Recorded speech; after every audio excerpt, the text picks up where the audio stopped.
Hi friends, welcome to Book Talk. Our title for today is Aadab Lucknow Fond Memories. Friends, this book has been written by me and the co-author of this book is Dr. Sujata Tripathi. Friends, we all love our hometowns and I consider hometown to be the mother of all towns. And my hometown happens to be Lucknow. So I was always very keen to write about Lucknow, and that is how this book came into existence. This book was launched in Lucknow Literary Festival in the year 2014. And Lucknow happens to be in the region of Awadh. Now Awadh means jiska koi vadh na kar sake, that cannot be killed. And a very interesting thing written in Lucknow station, at least earlier it was written, that I used to read was, Muskuraiye ki aap Lucknow mein hai. Smile because you are in Lucknow. The book has been introduced by Nawab Jafar Mir Abdullah. He happens to be the descendant of the royal family of Lucknow. And he starts the book with a small share of his, which is, खुदा आबाद रखे लखनऊ फिर भी गनीमत है. खुदा आबाद रखे लखनऊ फिर भी गनीमत है, नज़र कोई ना कोई सूरत आ ही जाती है. So it's a very nice little share that he has given me for this particular book. And while before writing this book, I did a lot of research. In fact, me and Sujata did a lot of research on this book. And one very interesting thing that came out about Lucknow was, देखने में इमामबाड़ा, हज़रतगंज की शाम, खाने में कबाब, पहनने को chicken, खुशबू में इत्र, घूमने को इक्का. Now इक्का is a kind of a तांगा. उड़ने को पतंग, लड़ाने को मुर्गा, बाजी में कबूतरबाजी, मेहमान नवाजी में पान, मीठे में ज़बान और मलाई पान, और मत भूलना लखनऊ की तहज़ीब, पहले आप की शान. So this is a very beautiful quote that describes Lucknow and its culture and its everything it describes. So friends, this particular book is about homecoming. And before I come to homecoming, let me also tell you that Lucknow is known for Hindu-Muslim amity. There has never been a Hindu-Muslim riot in Lucknow. There may have been Shia-Sunni riots, but we've never had Hindu-Muslim riots in Lucknow. They say that people who sit and eat together, they don't fight. So Lucknow is one such place where the kitchen is so strong that there has never been a fight between Hindu and Muslims. So this is about homecoming. There are about a gang of people, friends, who spend their childhood and part of their adolescence in Lucknow, but for greener pastures they have to move out of Lucknow for their career and future, but the umbilical cord remains intact. So after many years they decide, when they are somewhere in life, that they want to come and relive the town, and that is how they plan this homecoming, which they name it as Aadab Lucknow. So Aadab Lucknow is basically the homecoming of these protagonists who want to be in Lucknow for say a week or so, and enjoy and relive the city and again go back to their respective places. So the book covers completely covers Lucknow as far as its culture is concerned, eating joints are concerned, eating habits are concerned, monuments, then various other things, markets. It covers everything in detail about Lucknow, the history of Lucknow. If you want to have a glimpse of his history, that is available in this book. So each and every monument has been duly covered in this particular book. Friends, Lucknow is no one-horse town. It's a big city, and the great thing about Lucknow is that Muslims have tried to construct temples and Hindus have tried to construct masjids for their brothers and sisters. So this has been the culture of Lucknow. Now I'll take you briefly through the main protagonists of this particular book, in which there are total 7, out of which 5 are boys and 2 are tomboys. So let's begin with Chitra. She has a thinking childhood with her dad and Ammi Jan Zubeda. Now, Chitra had a very different kind of a childhood with her dad Rishi and a person called Ammi Jan Zubeda, because her biological mother, her name was Rukmani, she had expired when she was very, very young. And she is now working for a bank in Mumbai and has one daughter and is recently divorced. So she broaches the idea of homecoming and christens it as Aadab Lucknow. Then you have Shahid.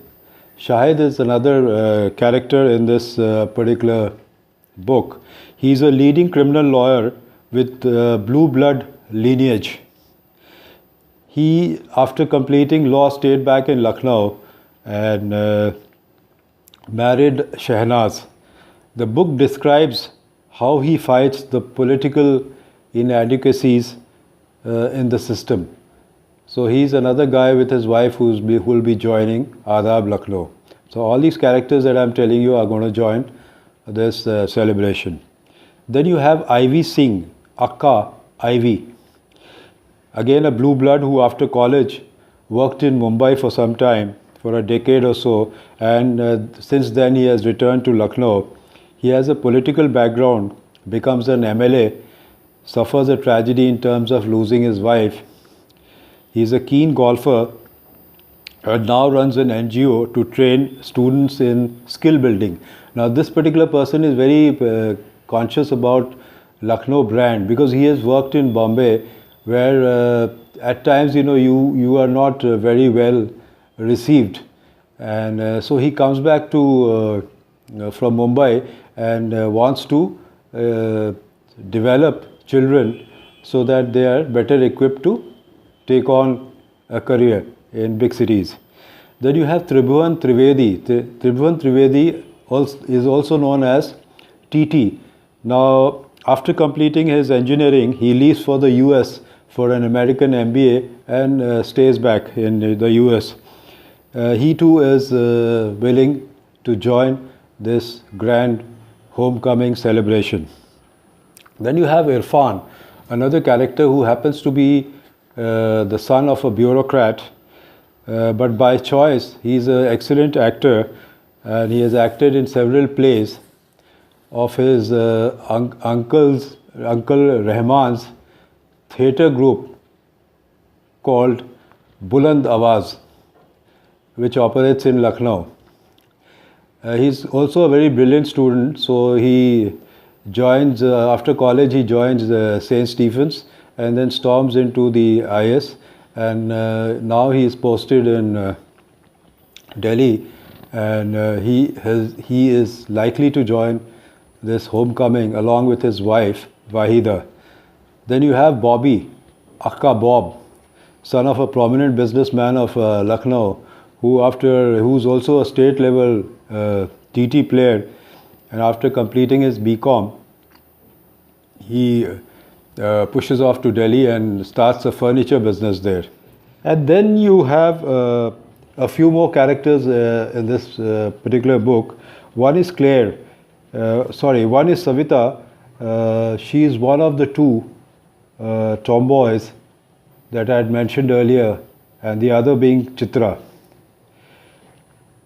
After completing engineering, Savita joins Uttar Pradesh State Electricity Board and is currently posted in Varanasi along with her husband, and she too intends to join this particular celebration. And then you have Claire. She is of French origin, settled in London, and a recent friend of Chitra when she had gone to Singapore to attend a particular conference. Then you have another interesting character in this title called Antriksh. Now Antriksh is a bachelor, but he is falsely convicted for a murder of a boy who tried to eve-tease his Muslim girlfriend, Razia. His Muslim girlfriend's name is Razia. He serves the prison term and he has just come out. He could not defend himself in this particular case because he came from a very humble background, and he happens to be a friend of Ivy and Shahid, and he is well on time for the homecoming. Then you have another bubbly character in this book by the name of Brij Nandan. Now he happens to be the tour guide who's going to take all these people around the city. Although they have seen these places earlier, but a lot of it has changed. I have used one expression in this particular book as the Langotian gang, or it signifies a group of underwear friends, or you could say childhood friends. It's just a metaphorical and peppy expression. So in Hindi it is called Lagotia Yaar. So I have evolved, the word has evolved out of that. Now these nostalgic Langotians, they recollect, they go around the city, they recollect their pastimes, they visit all the monuments, they go to all eating joints, they go to all the markets, they meet all acquaintances, and they have a ball of a time. In the evenings they have storytelling sessions where all the folklore of Lucknow and the stories that used to be there have been captured in this particular book. And friends, now I'll take you through some very interesting episodes that happen in this particular book. One is when Irfan once is sent by his father to the court. Now he goes there, and this is that old time court, where you have all these lawyers sitting in those tenements and with those takhats, and they have those big boxes, trunks, where they keep everything, and that is locked, that is tied with a long chain to the takhat. So that kind of a thing, settlement was there, where Irfan reached, and he's describing this in one of the storytelling sessions. And he says that I was sitting there waiting for my lawyer, and suddenly I find one old man on a bicycle. He comes and parks his bicycle a little ahead and against the tree, and that bicycle has got a big carrier, and on carrier there is a mud pitcher which is tied. The noose is tied around the pitcher, and it is just hooked onto the carrier, the carrier of the bicycle. Now this old man, he comes and parks his bike with the pitcher, and then comes and sits almost adjacent to Irfan. They had common lawyer, so they both were waiting now for the lawyer to come. And when this man comes and sits, he lights a beedi, and he starts smoking. So Irfan, who is not in a very good mood, he looks at him in a very disgusting manner, and again keeps sitting there. And suddenly, after a few seconds, this old man just gets up, and he starts wailing that le gaya, bandar le gaya, bandar le gaya. So this Irfan says, kya le gaya? Bole, wo ghada mera bandar has taken it. The picture, it appears a monkey came down and opened the ghada and put the noose around his neck, and he climbed a tree. And this man went into a tizzy. So Irfan said, I asked this fellow, that what are you shouting, what has the monkey taken, uske andar kya tha, gulab jamun, some sweets, now the monkey will have a feast. So the old man said, nahi, usme ye sab nahi tha, there is a snake inside, a cobra snake. The Irfan said, I was surprised, and then I started looking up at the monkey, and the monkey was merrily perched on the branch of the tree and with the pitcher around his neck, and he was about to open the string and eat the delicious food inside. And suddenly some 50 people gathered around under the tree, and then the monkey opened the thing and threw the cloth below, and suddenly in front of the monkey there was a snake, a cobra snake, which was standing still as a pole. Now this became a very interesting episode. Now the monkey was looking at the cobra, and the cobra was still. They were waiting that who's going to attack first. So suddenly someone from below said, "Arey, monkey belongs to Bajrang Bali, so kill that snake." Some other person said, "Arey yaar, how can you kill that snake? Snake is Shankarji's sign, so we cannot kill the snake also." So there was now a kind of a battle between between Hanumanji and Shankar Bhagwan. But suddenly this monkey was monkey head was very still, and monkey was at times looking with one eye, opening the eyelid a little bit and watching the snake, and the snake was also waiting for the monkey to attack him. But suddenly the monkey was very cunning, and he made some noise with the right hand, and when the snake looked towards the right hand, with the left hand he caught the hood of the snake and started rubbing against the tree. And soon the snake, when the snake died, he threw him down, and suddenly that old man, he ran and picked up a stone and wanted to throw it at the monkey, but the monkey by then had gone. So Irfan said, I asked, कि सांप क्यों पकड़ते हो? Why do you catch snakes? He says, Babuji, I have to pay the lawyer, so I catch this snake and I sell it to a sapera who comes here, or to some other people, and every month I catch one snake and I sell one snake for about 200 rupees, and I pay this lawyer. Irfan said, I asked him, this case is on for how many years? He said, it's on for 5 years. So you've killed about 60 snakes. What is your name? My name is Shambhu. Oh God, Bhagwan Shiv ka naam aur saap ka dhanda. Terrible. So friends, this is one small piece out of the book that I just read. I just read it out for you. But besides this, there is another verse from Irfan. Now Irfan, since he's an actor who likes acting, he comes out with another stretch on Wajid Ali Shah, which I'll just read it out to you. When Britishers take over Awadh from Wajid Ali Shah, he goes into a kind of a trance.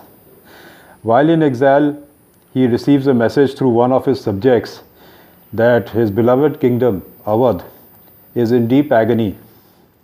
And this is a conversation between him and his subject, who carries this message of agony from Awadh. Wajid Ali starts by asking his subject, who said? So the subject says, she said as she wept, replies the subject, conveying the agony of Awadh. What did Awadh say? Asks Wajid. The subject says, Awadh is saying, they have arrived to loot her, the Britishers, and in this hour of need, where are you, my mighty Wajid Ali Shah? So this is what Awadh is asking. And Wajid Ali Shah replies, your Wajid is no more mighty. And so he prays to the Almighty to save Awadh. And then Wajid Ali Shah roars in pain and desperation and says, "Come and make blood with me to quench your thirst, you demons in the hiding of the East India Company." And on hearing Wajid's desperation, Awadh shrieks and shrills to the fading countenance of Wajid as she promises to herself to be in command and control of the fond memories of her Mehboob, Wajid Ali Shah. So this is just another piece that I've read it out for you. And besides this, there are a couple of more which I would like to read out to you.